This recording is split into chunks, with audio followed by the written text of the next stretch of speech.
Hello, everybody. I am now live, and yes, I know that that's like something that I say every time I go live. What's up, guys? I am being joined today by none other than my homie Andrea Navedo. Freaking love this woman. So, until she joins us, I'm going to give you a little backstory on this woman. So I started to see her content. She started to like my content. I was like, oh, who is this chick? So I look and I was like, oh, Jane the Virgin. I actually hadn't have watched Jane the Virgin at the time. So let me just check out more about this woman. And when you go to her Instagram page, like her videos are so freaking raw and like completely transparent. She's extremely open and very willing to be vulnerable. And so I was like, I gotta meet this girl. So we go out for dinner. And I haven't actually at this point watched Jane the Virgin, but people in the company were freaking out. Oh my God, Andrea, we love her. So I was like, okay, well, I love her content. So I definitely want to like meet her in person. So I go to dinner with her and she's so freaking deep and so wise and so like honest about exploring all the difficulties she had as being a Hispanic woman in the acting industry. And she was so open. And then I went home and I started watching Jane the Virgin. And I'm like, oh my God, like she's such a good actress and she's so freaking hilarious. Because if I'd watched the show before I'd actually met her, I think I would have had a different perspective of her. But just seeing how freaking hilarious and funny now, look, she is funny in real life as well. But anyway. So that's how I met Andrea. Asked her to come on the show because I think she's absolutely freaking amazing. She's very honest, very vulnerable. And so we're just waiting for her to join. And until she joins us, I'm going to let everybody know that tomorrow, I will be doing an IG live Q&A where I'll do that like IG roulette thing, which I actually really love and find hilarious and fun. And so if you want to join me on my IG live tomorrow, come with your questions and I will be selecting basically like a Instagram roulette. All right, so I don't know if she's joined yet, so bear with me, guys. Oh, there she is. Have your questions ready because we are about to fire. Oh, someone says hello from Cypress. What up, Cypress? That was a bit of my Greek, by the way, just busting out. Hey. Andrea! Hi, how are you? What's up, girl? Thank you so much for joining us. Where are you right now? You in New York? I'm in New York, in my dining room. I wanted to do it in my office in the attic, but there was no reception, so that's what the delay was. I had to come downstairs and get closer to the Wi-Fi. Bless it. Well, because I know that you come to Los Angeles a lot. So, obviously being quarantined, no travel right now. How are you finding it all? I'm loving it. Tell me more. I know. I love being home. I'm a homebody normally. Yeah. I mean, I do like to go out and all that, but I just love being cocooned in my little home and my little oasis, being with my family and, you know, just doing my thing. I do a lot of work at my computer, a lot of writing, you know, spending time with my kids, cooking, all of that stuff, and it's great. That's amazing. How are you avoiding not then falling into the pitfalls of what you know, a lot of people right now are with anxiety and frustration and fear? Oh, I didn't get good reception. Oh, can you hear me? Dang it. Yes, try it again. Say it again. No worries. How are you finding? Oh God, I can't remember the question. I was like too busy looking at the frozen frame. How are you finding? Oh, in fact, okay, there we go. How are you not getting trapped into the pitfalls which a lot of people right now are falling into in regards to anxiety, fear, stress? Because your business, I mean, let's face it, right? You're on set a lot. Well, studios, in case people don't know, are completely shut down. You come to LA a lot to be doing, you know, interviews, auditions, things like that. You can't travel. So I would actually think that, okay, Andrea would be really struggling from a professional standpoint. But I so loved your answer. You caught me so off guard. So how are you right now not falling into those pitfalls of, oh my God, woe is me. This is actually affecting my business. Yeah, I mean, I could focus on that if I wanted to, but I mean, part of being an actress, and I've been doing this for almost 30 years, I can't believe I'm saying that number, but is I'm used to not working and I'm used to working. So I've been through so many highs and lows in my business, and even in just a year's time, there are seasons within an actor's 1 year of an actor's life. There are seasons. So there's like a pilot season, which I just went through, and you know, there's just episodic season, and you know, there's just times when you're not working and when you are.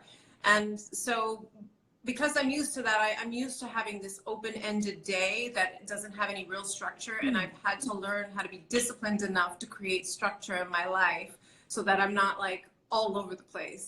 And so, you know, I schedule writing in the morning, and I schedule, you know, just alone time, me time. I schedule exercise.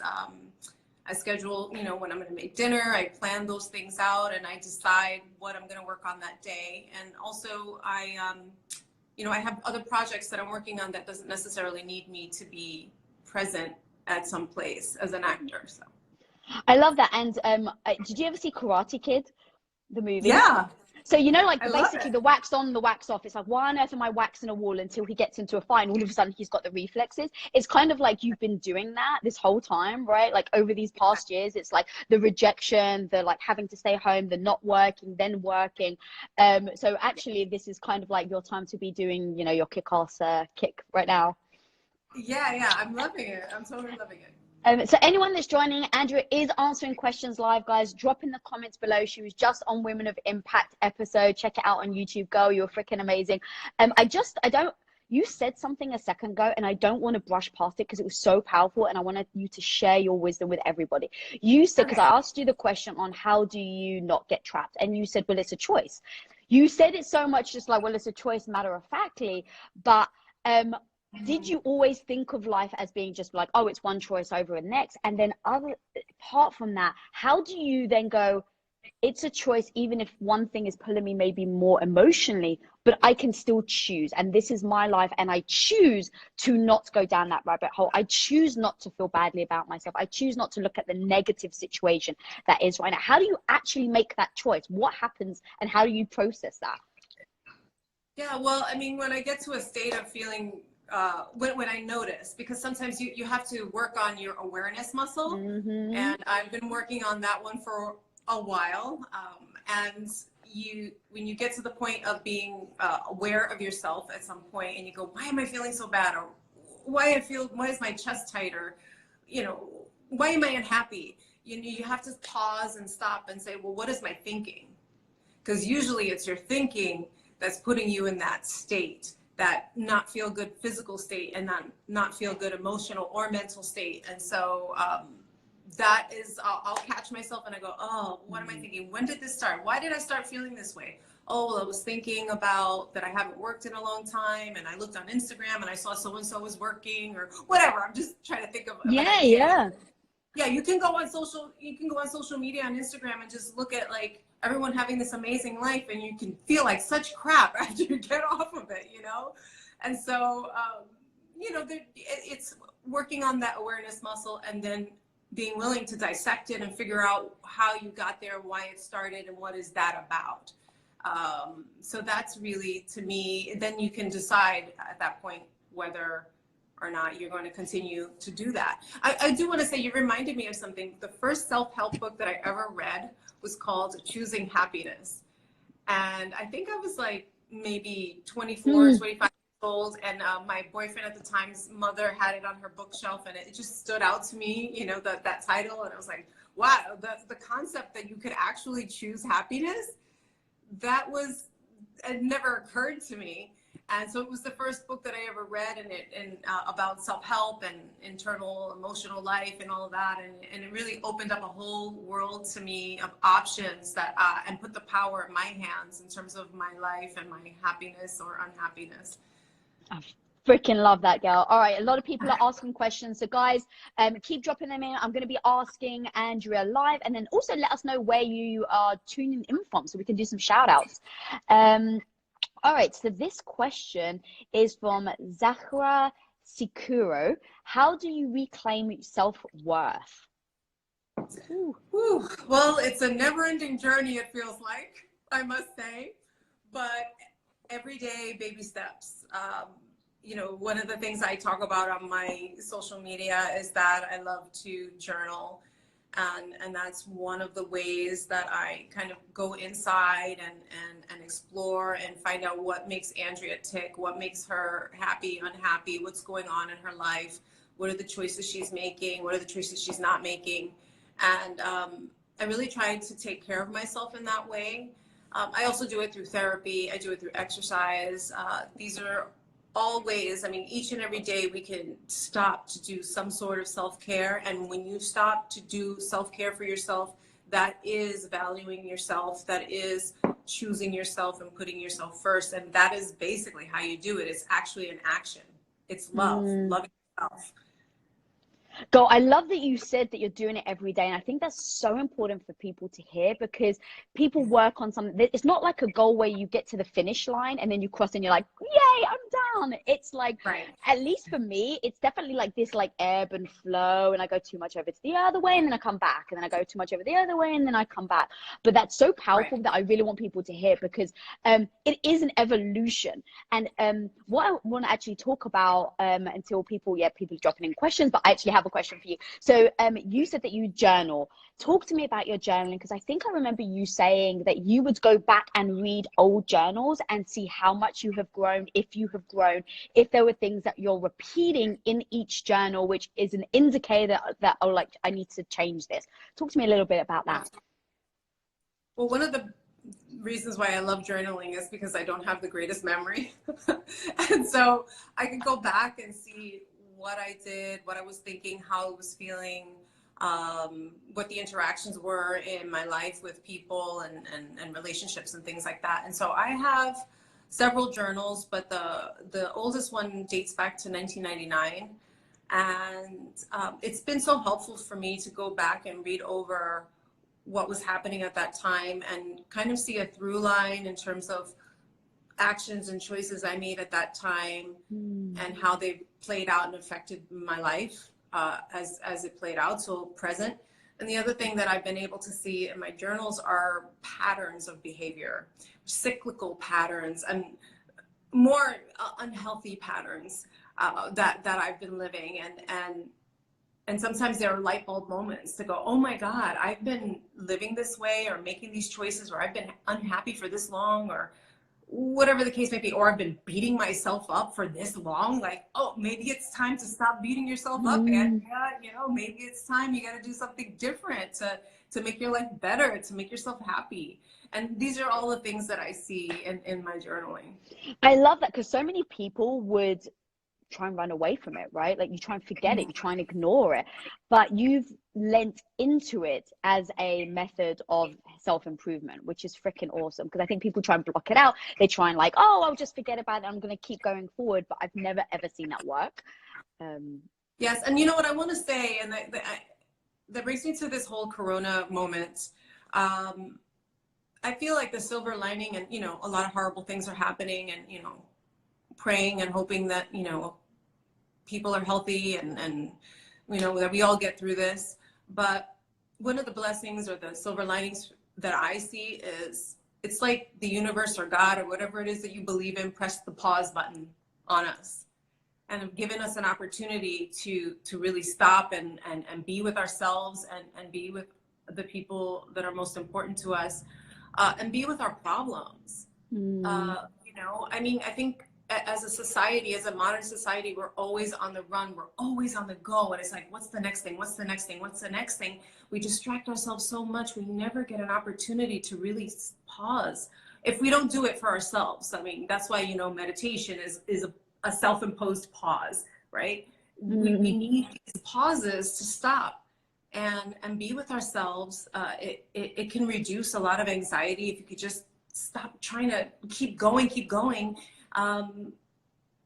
Life is passing us by when we're so distracted and busy all the time. And then you get an opportunity to really hear yourself. I truly think when you stop and pause, whether it's writing or meditating or just sitting down and having a cup of tea, or even just laying in bed a little bit extra in the morning as the thoughts go through your mind, you actually start to hear your wiser self and answers come to you. Wisdom, insight, aha moments, but they don't usually come if you're always on the go, always busy. And I feel as a society, that's how we are. And as a society, what I love about this whole moment is it proves how interconnected we are. We like to think that we're so independent and we're so like, oh, I can do it myself and I don't need anyone. And even as a country, the United States, we don't need anyone. we're our own country. We don't, what are all the other people in the other countries? You know, no. Oh my God, we are so global. We are a global community and we are so interconnected. And it's extremely important to realize that. So I love that other thing that's coming up. And, you know, it's not us against them versus them. It's all of us. And we've all this time have been one group, but we've been behaving like we were separate. And Oh my so I God. love that. I love Go that ahead. so, no, I just freaking love it. Like, yeah, like it doesn't matter what your religion is, it doesn't matter what your belief is, it doesn't matter what your political view is. It's like we really are all one. And I interviewed an astronaut actually, and for the show, and she was like, there was something so like peace, like she created peace in her mind for like since she was there. And so she was up in space, and she's like, when you look down at the earth, there are no borders. Right? Yes, there are There no is boards. no separation. It is one entity. And when she was up in space looking down at Earth, it changed her mindset on how she thought about humanity. And I was like, oh my God, like I just want to go to space to feel that. But like now we really are going through that same feeling, right? Where it's like you're over there feeling the same thing I'm feeling. People watching right now live are feeling the same things, and they're all over the world. I mean, we've got shout outs from Philippines, Brazil, Scotland, New York, Miami, Italy, Spain, UK, France. You know, so it's like we've got all these people that right now are feeling that same feeling, and it doesn't matter what country, what religion, what nationality you speak. So I that so resonates with And me. right, and not to get political, so I don't want to go down a political rabbit hole. I'm just going to make one little comment. I went out today on Instagram and I follow TD Jakes, who's a preacher here in the States.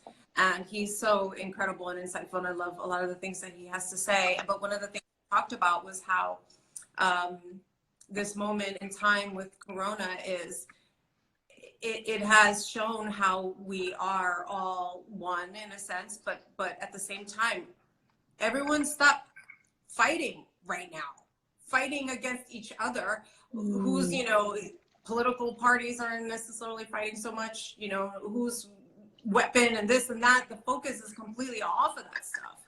And we're, you know, we don't need to be, you know.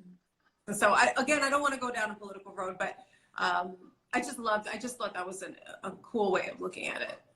Yeah, no, I love that. Okay, we've got some questions that are coming in. So this is interesting. We have a Mr. Powwow says, how do you choose happiness?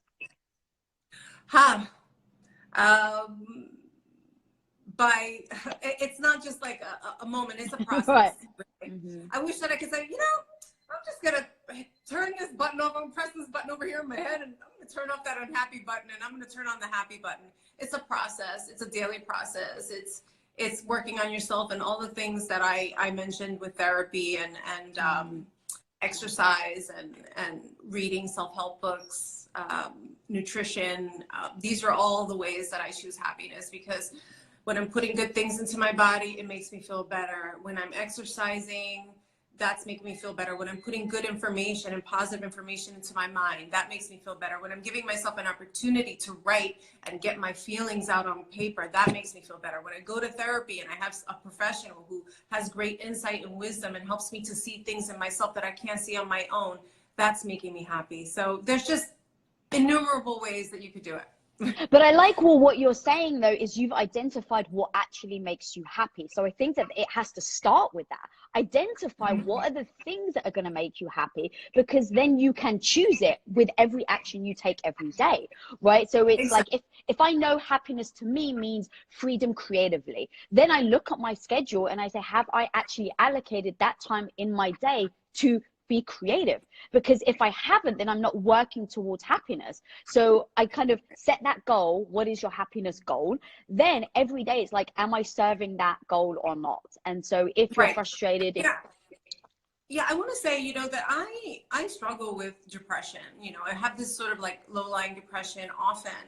And I think there's some value in sitting with unhappiness, let's say. I mean, we can't be happy all the time. That's just impossible. We're human beings, and we've been, as human beings, we've been given an array of emotions to experience. And I believe that each and every feeling that we have whether you want to give it a negative connotation or not, it has value.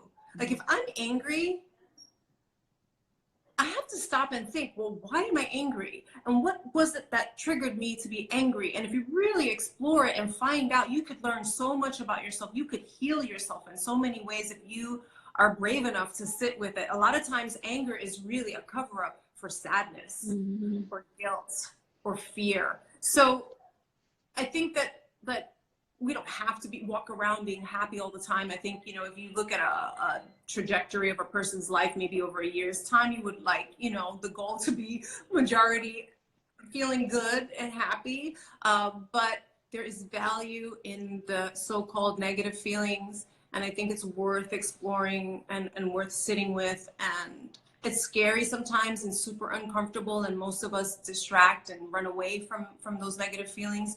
But I've discovered through my own experiences, as I work actively on healing myself, because I've had some childhood traumas, that it's the time that I take to work on myself, to sit with those uncomfortable feelings, to allow them to be, to reach out to friends, to talk, to write, to, you know, whatever it is that there's value and wisdom in those negative feelings. There's something to be learned, and they're there for a reason. So we don't necessarily have to walk around being happy all the time. Right, yeah. But I've got to say, Jane the Virgin makes me happy. I just had to throw that in there. Before you joined, I was actually telling the story about how we first met and stuff, and how I met you before I'd watched the show. So I came back that night, and as you know, right, like I came back from our dinner and I started watching. I'm like, oh my God, you're so freaking funny. So like I do think that there's times where it's like I do, you know, like, 'cause everything you're saying, girl, so resonates with me. I'm that type of person that is like, sit in the unhappiness, sit in it, assess what is, you know, how you're feeling, why you're feeling, and then break it down. But I also think there is absolutely a time to just let go and just like do nothing, right? So like, oh, watch Jane the Virgin and freaking giggle your ass off because you're making the world happy. Like, that shit's awesome, girl. Thank you. Thank you so much. And, you know, another thing that you can do is a lot of times we will numb ourselves when we don't want to deal with feelings. But we could write, I got this from Brene Brown. I love this woman so much. Brene, I'm shouting you out. Anyway, I did this online course through the Oprah Life class called The Gift of Imperfection. And it was based on the book that Brene Brown wrote. And one of the exercises that we had to do was to write down all of our behaviors and the things that we do to numb ourselves out when we're not feeling good, when we feel sad or depressed or angry or whatever it is. And so, you know, there's the classic alcohol and drugs, right? But then there are also things like social media, I don't know, gambling, watching TV over and over and over and not, you know, taking care of business, eating, you know, ice cream or whatever it is. Like, these are like sort of the classic ways. So she had us write down a list of the things that we do to numb us out that aren't necessarily good for us. And then she had us write an alternate list. And instead of a numbing out, this is the things that comfort me list. And on that list, you come up with things that comfort you, but don't take away from you, don't have a negative impact on your life. So for me, like, some of the things that I came up with was journaling. Some of the things I came up with was, you know, spending time with my children, snuggling with them on the sofa and watching a movie together, you know, talking to friends, exercising, whatever. Or it even included things like, well, okay, I do like to eat sweets. So, but, you know, it's just within reason. So, you know, that kind of thing. I will give myself that treat. I'm just not going to go like overboard with it. So yeah, I liken it to like momentary happiness versus long-term happiness. So momentary happiness is the bowl of ice cream. It makes you feel great in the moment. It's you know, putting on you know, like fun music or whatever. Like, it's very in that moment. it's going to make you happy. But does that serve your long-term goal in that happiness that is that long-term? Because let's say you're trying to lose weight and right now, or you're trying to stay fit and right now you're quarantined, right? The bowl of ice cream is going to make you feel great. It's going to make you feel great while you're eating it. But then how are you going to feel the next day if you keep eating it? And then when you're out of the quarantine, has that been a long-term goal, or now you've just made it momentary every single day? Now I'm with you. Like, if you freaking want the ice cream, eat the ice cream. Like, if it's going to make a difference to you, but not using it as a crutch, I think is like super important, and knowing again, where that fine line is. Right. That's the awareness muscle that I'm talking about. You know, is, you know, we all have certain levels of awareness. Each and every person has their own level. And no, you know, just because someone may have quote unquote a higher level doesn't make them better. It's just where they are in their life and where they are at that moment. But I think it's important to work on the awareness muscle and then become aware of, oh, I'm eating this ice cream because I just had a fight with my boyfriend, let's say, you know, or whatever, you know, to really explore it and figure out why. And then what if I want to make myself comfort myself in some way, how can I comfort myself without hurting myself at the same time? I love that. Guys, if you are just joining us, Andrea is answering questions live. Drop them in the comments below. We are doing also some shout outs. And if you haven't seen it yet on Women of Impact, this girl rocked it on the show. So go over to YouTube. I think the link's down below. All right, we're going to keep going. People got a lot of questions. And I'm sure you already know this, but you have so many fans right now that just freaking love you and love Jane the Virgin and love your character. I think it really became important to people because you really did, in my eyes, really shift the way people see your culture in mainstream television. So I just, like, from that standpoint, apart from the fact that you're just bringing joy to everybody's lives, like, you really, in my opinion, are making such a freaking difference. And I know that Jane the Virgin is just the beginning for you. And like, you've got so much more incredible stuff that I'm so excited that you're doing. But anyway, okay, now before I keep gushing, I should start asking some questions. All right, this one's from oh, this is from Casa. I'm going to give you the hard questions, girl. This is from Casa Nadri 14. What was the biggest challenge and how did you overcome it? Ooh, what was the biggest challenge? Oh my gosh, I've had so many challenges. Which one do I pick? Well, how about one the challenge that you overcame that made the most impact to your life now? How about that? Well, I would say, well, which one do I pick? There's so many. The one that had the most impact. Well, I would say the one that had the most impact recently in the last, 8 years that I'm sure the fans would be interested in hearing is how I overcame my fear of failure to ultimately get the role on Jane the Virgin. So did I speak about that in our interview? You did, but yeah, you did. But please do discuss that here because I think it's so powerful. I'll do a brief synopsis, but I would love for people to check out the episode that I did with Lisa, where she interviewed me, and I got to share a lot of really intimate things about Andrea and Andrea's life that I really wanted to share because I want the people who follow me to truly understand that they are not alone and to feel that they are not separate from me or any other celebrity or person that they admire. We're all the same. We're all equal. We all have value and we all have struggles. And so I was so excited to interview with you because I knew that I would get an opportunity to share some of my struggles and hopefully maybe inspire people or whatever, make people feel better, and not alone. So as far as Jane the Virgin is concerned, I had a tremendous fear of success and failure. But I really held myself back in terms of really doing everything that I could or should be doing to get myself moving forward in my acting career. And it was through some moments in my life challenges that kind of the wake up call went on, the light bulb went on in my mind, and I realized that I wasn't living fully my life, and it was fear. And then I finally started to really focus on my career and give it everything I got. And it got to the point where I booked this film. I was in LA working on the film, and had new managers, and I did the Brene Brown Gifts of Imperfection online life class course during that time as a sort of self-retreat.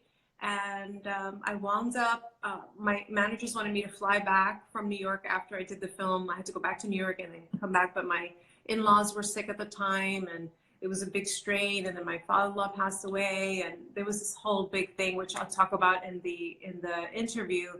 But ultimately, I was afraid to come out for pilot season because I was afraid that I would fail, that I would leave my family at a stressful time and go away for a month and come back with nothing.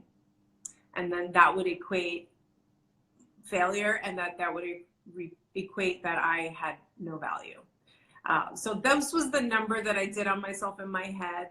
But in spite of all that, there's a part of me who does value myself. There's a part of me that, if anything, that part of me is that my essential self. That's my spirit. That's my soul. That's the part that is pure and uncorrupted. It's that part that is the one that ultimately won out. The voice won out, and I got the courage enough to get on that plane to fly out to LA for that month. And my third day there, first audition was for Jane the Virgin. So, as you guys know, the rest is history. You know what the results were at the end of that. Everyone is harding like crazy right now, girl, because it's like, right? Like, guys, I'm just going to recap what you just said for a second. So, oh my God, this woman had fear. She had struggles. She had issues. She could have easily have said, no, this is just too much. I'm just overwhelmed. But she looked inside and said, what do I actually really want? And I'm going to take the plunge. And because she took the plunge, the first freaking audition that she had was Jane the Virgin, and the rest is history. So whenever anyone right now is listening, please, I really pray for you guys to keep this, like this story in your head. Every time you're feeling the fear, right now, if you're feeling the fear, remind yourself of what Andrea just said. She faced her fear. She did it anyway. It's not like she didn't have the fear. She freaking had it, and she did it anyway. And because she did it anyway, Jane the Virgin, as you guys know, her role is freaking, I mean, hilarious. And everyone, I mean, literally people are freaking out that how much they love you. So just think about that. If she didn't go for it, you would be here right now listening to her. You wouldn't be loving on her and watching the show and feeling some connection with her. So sorry, I had to emphasize that, because everyone probably thinks, and right, like people may put you on a pedestal, right? Like, oh, Andrea's amazing. She's so freaking talented. She's beautiful. She's, you know, so sweet, and look how nice she is. But the truth is, none of that matters if you didn't actually just take the plunge, face your fears, the internal fear that you had. Right. And so no one can see that. And I think it's so freaking powerful what you're doing right now in speaking out and on being on the show and all the content that you're putting out on your Instagram, how raw it is. Like, it's so powerful. So I just have to Thank you. And guys, if you are just joining us, we are asking Andrea questions live, so drop them in the comments below.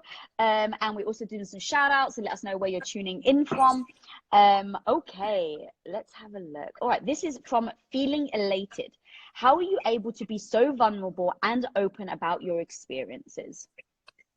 Well, thank you. Thank you for that question. I just remember what it felt like, and even sometimes to this day, what it feels like to look at people I admire and feel like I'm not them. Feel like on some level that they're better than me. And that's not a fun feeling. It's actually quite painful. So I look at what I share with people in the public as an opportunity to let them off the hook and let myself off the hook. And when I say let myself off the hook, I mean that I can be really hard on myself, you know? And then sometimes when I have these fears and things, or these like negative thoughts, I like to call them out. I like to fucking, excuse my language, so sorry. This is the New York's coming out. I swear like a sailor. I like to freaking shine a light on it so that it doesn't have power over me.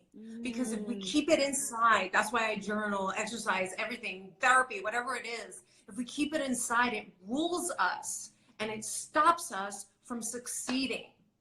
And God damn it, I refuse. That's why I like to call it out for what it is. I like to expose myself so that those negative voices in my head are not ruling me. And then I also don't want the negative voices in your head to rule you.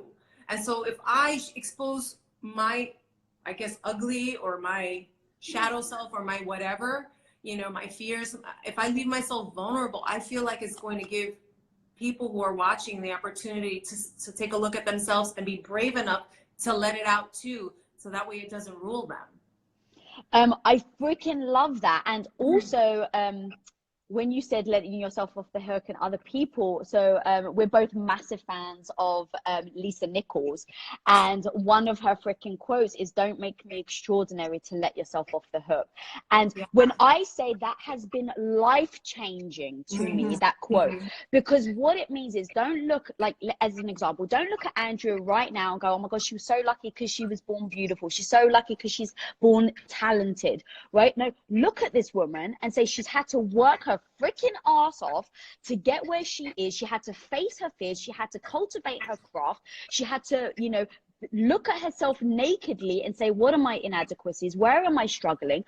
And so, like, it's so freaking powerful that you're being open and vulnerable, because it is allowing people to see the true you, to see how much it has been hard work. And I think that's so important for people to see, and not just write you off as being naturally extraordinary. Yeah, exactly. And it's so funny because period, that's what my daughter would say, period. She's 15 anyway. Yeah, you know, when I think about, I don't, people will say, Andrea, you're so talented, and I know that they mean well when they say that, and I'm grateful, you know, for the compliment, but on some level I don't think I'm talented. And I don't say that to beat myself up. I say that it's something I learned how to act. I did not know how to act when I first started. When I think about the first play I ever did, when I think about the first acting classes I've ever did, it's such a far cry from where I am now. I have had to learn how to act. It's actually a skill. And I have a BA in theater arts, so it was a 4-year program that I went through. And on top of that, I went through a 2-year professional program in Manhattan for Meisner technique. And I've been in countless acting classes and voice classes and movement classes and auditions and everything to get to where I am now. I am not, like, where I am now is not the same place where I was when I first started. But what's interesting then, so you perceive talented as meaning naturally talented. Yeah. Because I think most people perceive that too. Yeah, I think you're right.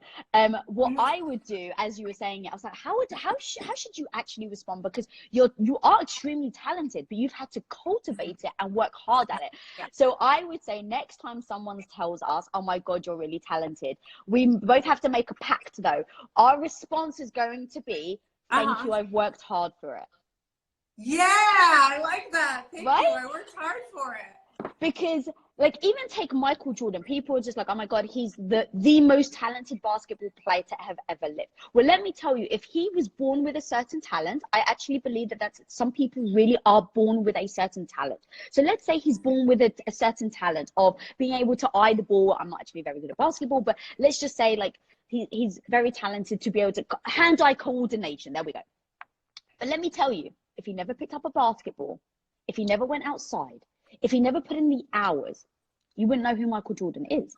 So the same with you is, like, I don't know if you were born or if you were so bad that, oh my God, it's been, you know, cultivated since birth, your talent. But either way, you have had to work hard at it. And I think people, it's easy to kind of put the, like, "Oh, well, it just comes natural to you," going back to the Lisa Nichols quote, because it means that I don't then have to look inwards and say, how do I become as good as her? And not in a comparison way, but as in a motivation way.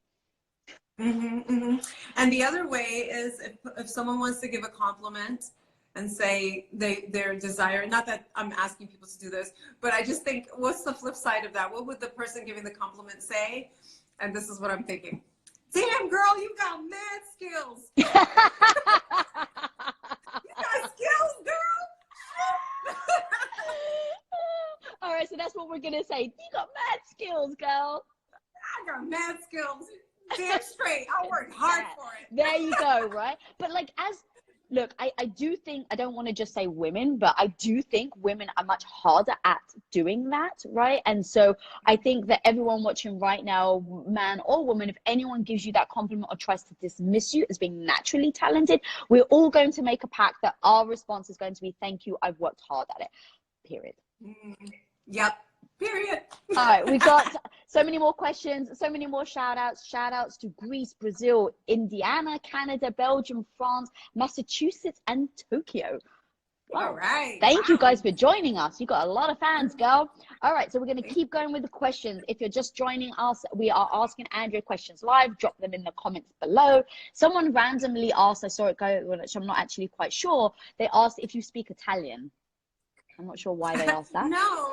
No, I don't. Oh, I don't want to have an Italian au pair. There you go.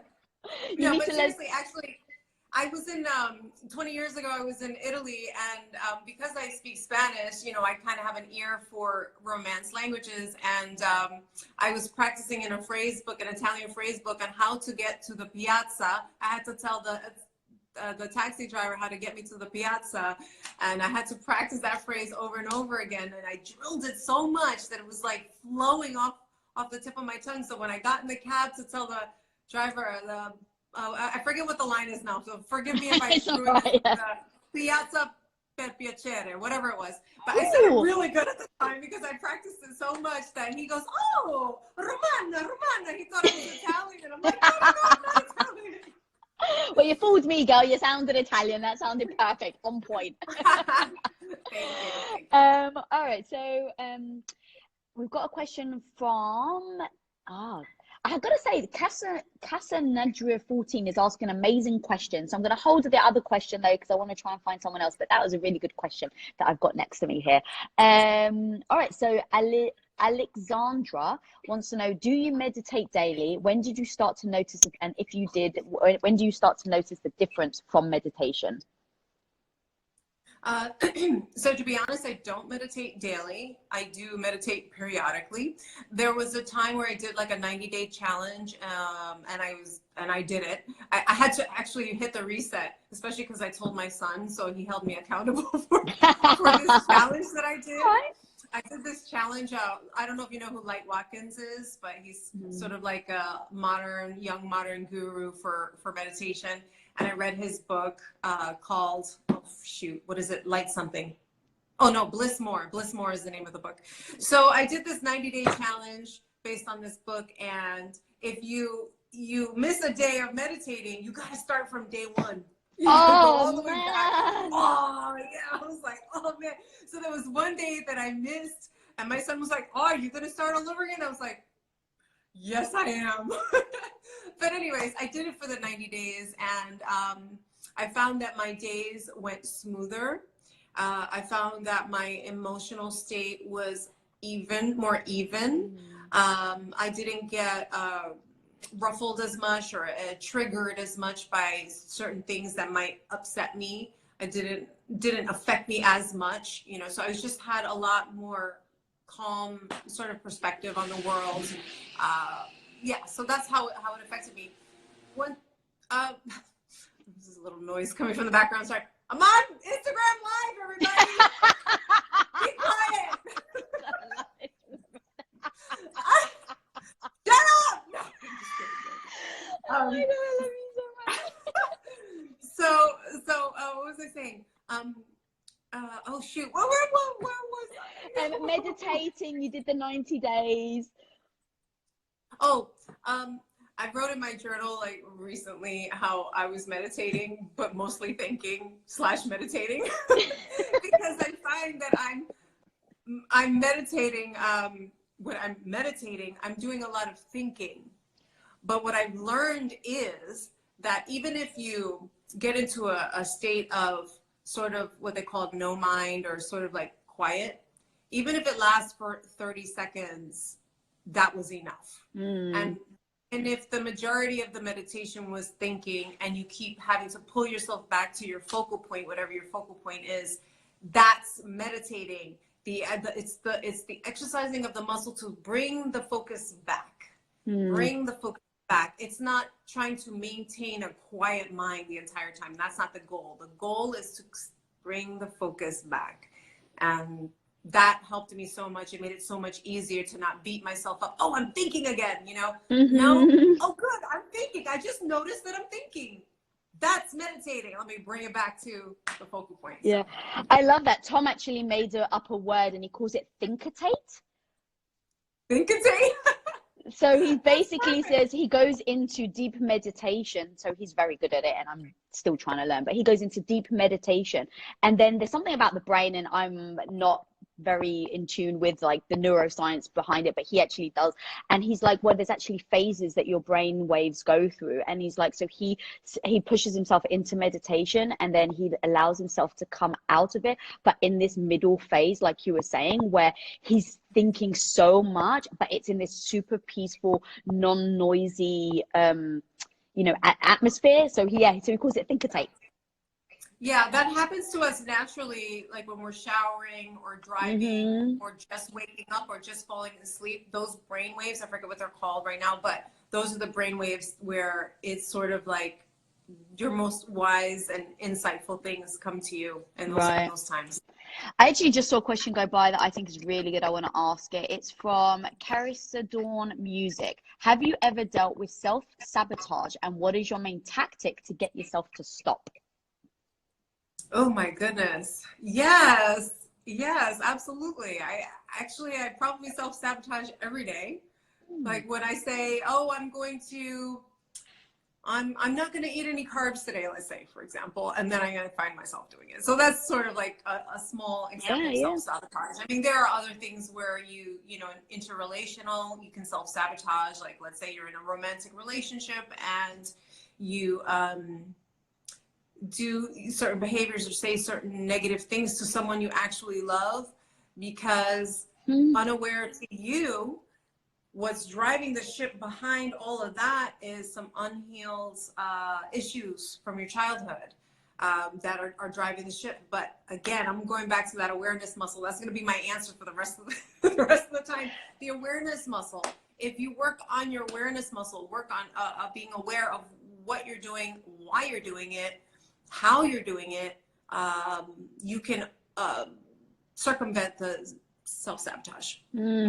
Wow, that's really powerful. Do you think that there are different types then of extremes? So like you said, like the carb, like, oh man, I bloody ate a carb today, versus the self-sabotage of let's say even your career, right, where you could have self-sabotage not coming to Los Angeles. Like, did you think of it in that framing? Absolutely. Well, I mean, I can go back over my career and see where I've held myself back out of fear. And I've used the feeling of regret to push me forward. I use that to not self-sabotage. But I have to be aware enough of what I did.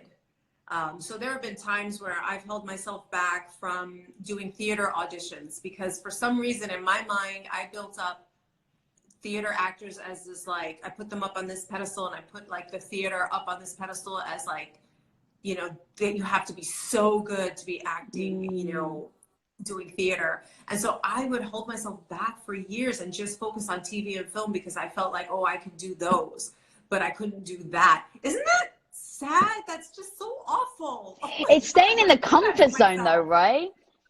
Say it again? It's about staying in your comfort zone. It's like when you start to do something and you get accolades from it, right? People are patting you on the back. And so then you feel the pressure of having to live up to that expectation. You know, that's, yeah, like I was asked to do public speaking for the first time. This was about a year ago. And everyone's like, oh, babe, you're going to be amazing. And I was like, well, if anyone's done any public speaking, it is not the same as being in front of the camera. And so there was like this high expectation, this high pressure. And then I started to realize that, yeah, I don't need to lean into the pressure. I can be very honest that this is a new skill that I'm going to work on and cultivate. And that the first couple of times I go on stage, I'm going to be terrible. But accepting that about myself and not beating myself up over it allowed me to lean into it more. Yeah, yeah, I can see that totally. I mean, I started doing public speaking as well, and you know, having to come up, I'm so used to having someone write the words for me. So Right. now I have to come up with it. And then it's like I can't hide behind the character. I'm like, oh, the character acted that way because that's the way it was written. That's the character. It's not me. But then when it's Andrea Navedo on the stage. It's not Xiomara or whatever Right. other character I've ever played. I can't hide behind that. It's just me.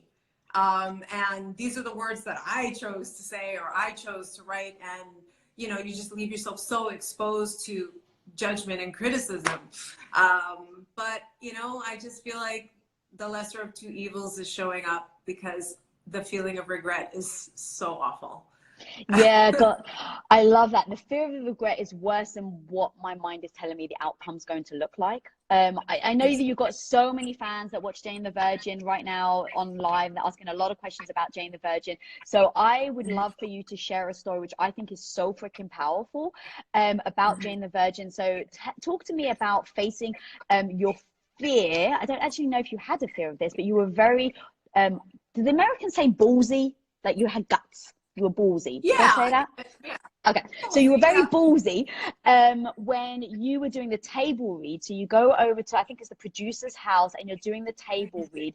Talk to me about that story and how any other people may just be like, this is the dream job. I'm going to keep my mouth shut. But you didn't. So if you could tell that story, because I wanted everyone to hear not just how fun the story is of all the fans from Jane the Virgin, but I also wanted people to hear that you didn't stay quiet, and because of it, it made such a massive impact. So for anyone who is feeling like I shouldn't speak up, I shouldn't say my opinion, listen to this story. Okay, cool. Thank you. Yeah, so and go. I booked the pilot. I got the role, and so we were about to shoot the pilot, but the creator of the show brought the entire cast together to read the script out loud as a quote unquote table read, and it was going to be at her house. So it was exciting. It was an exciting time. I was so happy to have this role, and with all these people, it's just like resonating at such a high level.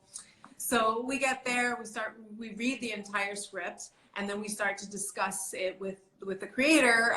You know, as she asks questions, you know, do you have any ideas or thoughts? You know, how do you feel about it?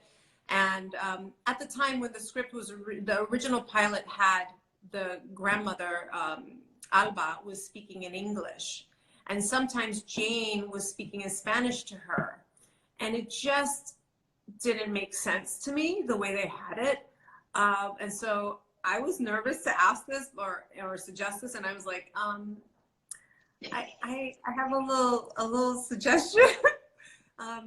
You know, in a Latino family where there's like more than one generation, and the oldest generation is immigrated here, usually the second generation will speak English to the first generation, and the first generation will speak Spanish.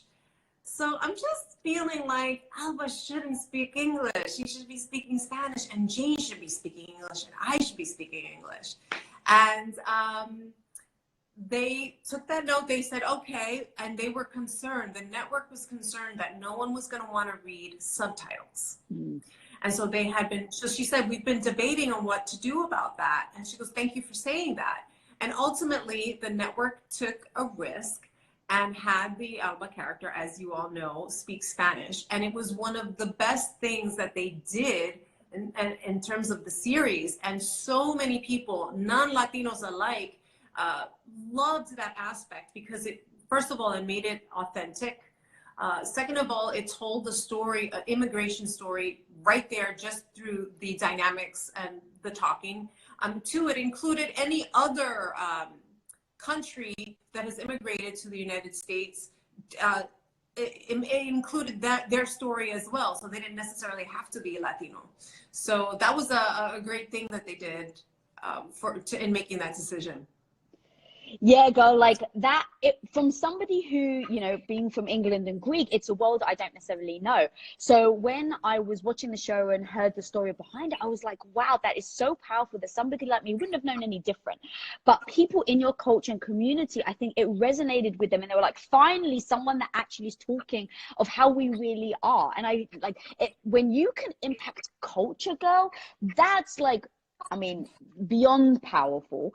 And when Right. you can do it from someone who came from like, I don't want to lose my job, but this doesn't feel right. I'm just gonna like raise my hand a little. Did you ever in that yeah, did you ever in that moment say like, no, no, no, don't say anything? And what was that I did. Yeah. inner dialogue? Okay, so talk to me about the inner dialogue that made you go from this doesn't feel right, but I don't want to lose my job. This is could be like, make my career to Yeah. no, I was, no, I I was, still need to say it. I was concerned about like, who the fuck does she think she is? Like, why is she talking? Or, like, I don't know. There was just a fear of being judged or criticized or stepping out of my lane, so to speak, because to me, I was just an actor. But there was another part of me that I guess it was that little girl who wanted to see herself on TV. The truth. To me, like I believe in the truth and the rightness and the fairness of things. And to me, there was an imbalance in the script. It didn't make sense to me if I were a viewer, and as a Latina, it did not make sense to me. And so that stronger aspect of me won out. It was like, no, if we're going to be representing, then we need to represent right. So Hmm. it was But like battle in my head. I think everybody on this planet that has seen that show is thanking you for making and saying that out loud. And because I so admire what you were doing, I don't want to bucket you in like what you're doing for your culture because you were doing so much incredible things. And if you're comfortable to say what you're working on now, that'd be amazing. But Sure. but like you are really like how you impacted culture. When I was researching you for the episode of Women of Impact, I was just blown away. And because of that, we as a company, Women of Impact, if anyone's going to go and watch the episode, it's the first episode we ended up having subtitled in Spanish. So if anyone's watching right now and they speak Spanish, they can click the on button and Spanish subtitles going to go below, because it is important, I think, for us to encourage each other and support each other on breaking those barriers. Like, and that's such a big thing for me. And I'm not even Hispanic, and it's meaningful to me of what you're doing and the work that you're doing. So talk to me just the last little few minutes of what you're working on now, and what is that next step for you. A lot of people are asking, are you going to pick up another season of Jane the Virgin? What are you working on? So yeah, do you have Yeah. a second to share a bit? Thank you. Sure. So no other seasons of Jane the Virgin, sorry to say. But I am proud that we finished on a high note. I think that season 5 was just as good as season 1. And to me, I'm proud to exit a show that has been able to maintain such a high level of writing and creativity and impact on culture and in the industry, in Hollywood entertainment industry. So I'm proud of that.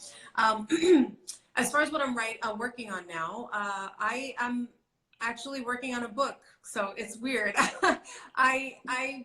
It comes from a place of again wanting to share some of my life experiences to help people get off the hook, or to help people to be happier, to heal themselves. And I'm currently working on that. And the other blessing of this moment in time is that I have more time to do that. So I have been working on it, and I feel very good about that. So stay tuned to see how that comes out. Can't And then wait I'm to also read that working book. on, yes. And then a girlfriend of mine, my best friend, actually my 2 best friends, and I are putting together a podcast called Just Being. And it falls right along the lines of why I do what I do on Instagram and why I'm writing a book.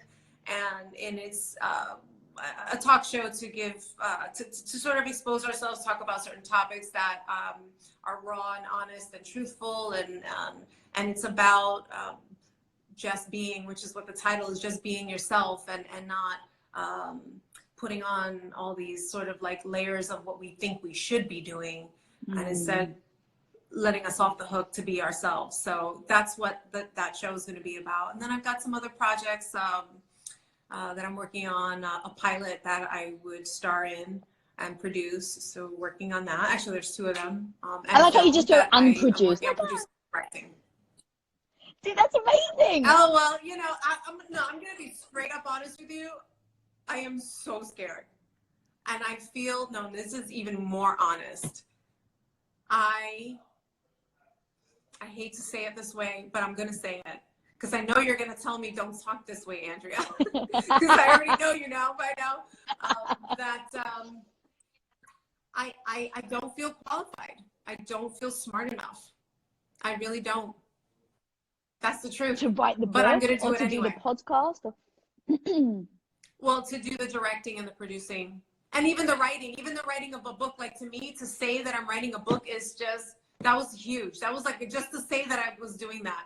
Because I'm so afraid I won't follow through. And so I'm glad to tell you, because like, accountability, you know what I'm saying? Yeah.